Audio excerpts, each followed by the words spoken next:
प्रेम शब्द में 2.5 अक्षर होते हैं, जो 2 पूर्ण और 1 अधूरे शब्द से बना है। कहा जाता है कि प्रेम शब्द ही अपूर्ण है, इसलिए हर किसी को यह पूर्ण रूप से नहीं मिलता। परंतु शिव जी और पार्वती जी की प्रेम कहानी अनेक कष्टों के पश्चात ही सही पर पूर्णता प्राप्त प्रेम का प्रमाण है। चाहे इस प्रेम को संपूर्ण होने में युग युगांतर लगे हो। इस प्रीत में पार्वती जी का कठोर तप तो शिव जी की सदियों की प्रतीक्षा समाहित है। इन दोनों जितने अद्भुत जीवन साथी आज तक कोई नहीं हुए।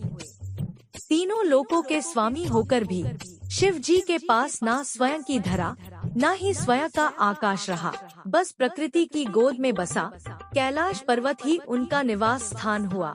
और दूसरी ओर पार्वती जी हर जन्म में राजकुमारी या बड़े घर की कन्या हुई, फिर भी उन्होंने अपने जीवन में शिव जी से अधिक किसी की भी चाह कभी नहीं की। शिव जी सकल सृष्टि के स्वामी, परंतु अज्ञानियों की दृष्टि में एक अघोरी से ज्यादा कुछ नहीं। पर उस दिव्य स्वरूपा देवी ने शिव जी को जो पूर्णता दी, उससे वे देवों के देव महादेव बन गए। पुराणों में वर्णित है कि पार्वती जी ने शिव जी की अर्धांगिनी बनने के लिए 108 बार जन्म लिया। अंतिम 108वीं बार में वे पार्वती जी बनी।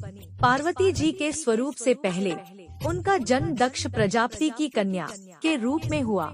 तब उस जन्म में भी उन्होंने प्रेम से वशीभूत होकर शिव संग प्रेम विवाह किया, परंतु उनके पिता प्रजापति की इच्छा रही थी कि सती विष्णु जी को वरण करें, ताकि वे सब प्रकार के वैभवों से युक्त व प्रसन्न रहे। पर सती तैयार न हुई, बल्कि उन्होंने घोषणा कर दी कि मेरा वास्तविक सुख तो महादेव में निहित है। सती रूप में शिव जी की भक्ति की और दृढ़ता से उन्हें पति के रूप में पाया। इसी बात से दक्ष प्रजापति शिव जी के विरोधी बन गए और अपना सबसे बड़ा शत्रु अपने ही जमाता अर्थात शिव जी को मान लिया।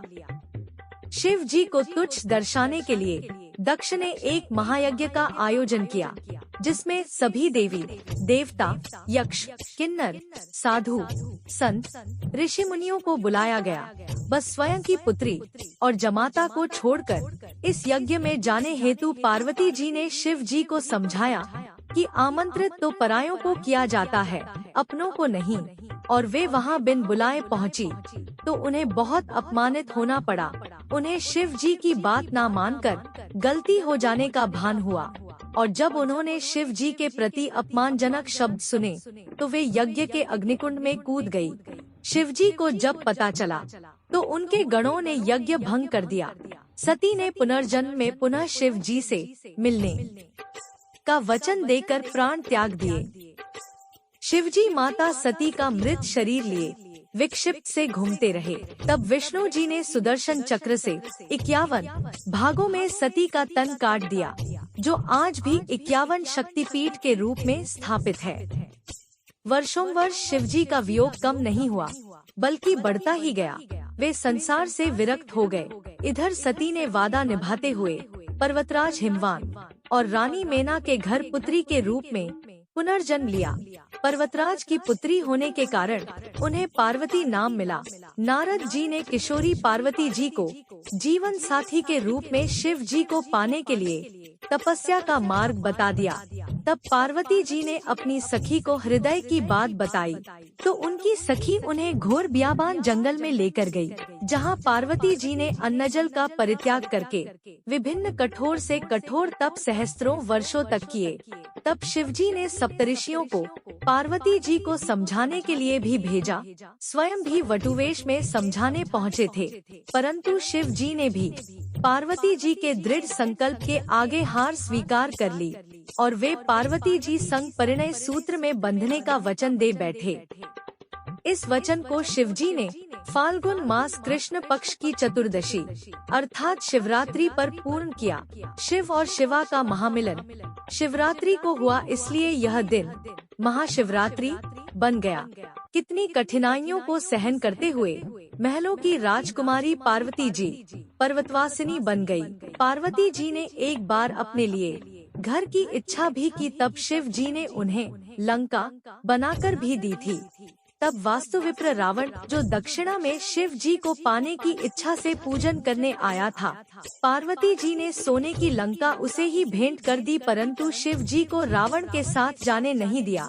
पार्वती जी ने किसी भी जन्म में भोले भंडारी के प्रेम के अतिरिक्त कोई धन वैभव नहीं चाहा, बल्कि जीवन की हर परिस्थिति में शिव जी का साथ सूर्य की किरणों, पुष्प में सुगंध तो शरीर संग प्राण बनकर निभाया। वहीं शिव जी ने भी तो हर जन्म में पार्वती जी की प्रतीक्षा की। शिव जी जो गले में मुंडमाला पहनते हैं, वो पार्वती के हर एक जन्म का ही तो प्रतीक है, जिसे वे हृदय से लगाए रखते हैं। वास्तव में पार्वती जी अनेकों कठिनाइयां सही, तो शिव जी ने भी अथाह वियोग सहा।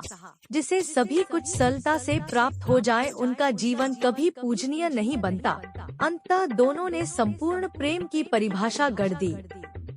आज के युग में जहाँ प्रेम प्रीत के मायने बदल गए हैं, जहाँ प्यार का स्थान अर्थ, भोग, विलास ने ले लिया है, वहाँ शिव शिवा का निश्चल, निस्वार्थ, अडिग प्रेम सभी के लिए प्रेरणादायी है।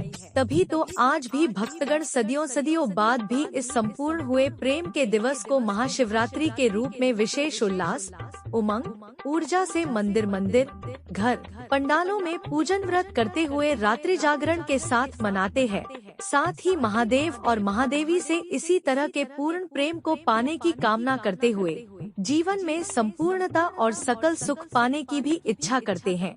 इस संपूर्ण युगल जगत के माता पिता का आशीर्वाद सभी के जीवन पर सदा बना रहे। सभी को महाशिवरात्रि पर्व की अनंत स्वस्तिकामनाएं।